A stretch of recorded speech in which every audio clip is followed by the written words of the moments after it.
Give your enemies nothing to negotiate, no hope, no room to maneuver. They're crushed, and that is that. To crush your enemy, you need to crush them completely.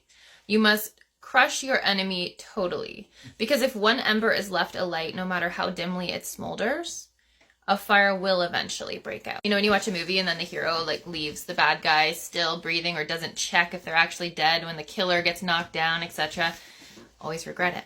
Lose your power. And the worst part is, of course, that if you crush someone near death or, you nearly crush them, then they're going to be fueled now by revenge in addition to whatever made them your enemy in the first place. So here's the trouble. If you suffer from the fatal flaw of, empathy or feeling sympathy is what he says, then understand that when your enemy comes back for you, they will not feel that, right? Because now they're seeking revenge, which gives them sort of innate justification that you potentially didn't have.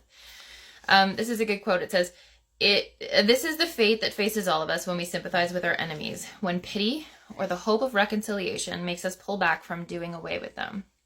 We only strengthen their fear and hatred of us. Remember that resentment is like a really strong yet ugly emotion. So if you are putting people in that situation, you can expect repercussions.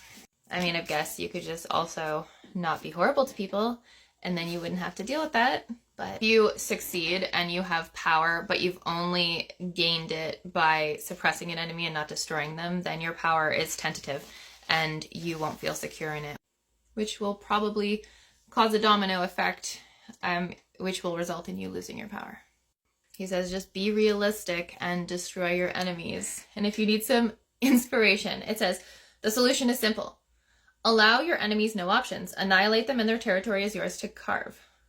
The goal of power is to control your enemy completely, to make them obey your will. You cannot afford to go halfway. If you have no options, if they have no options, they will be forced to do your bidding.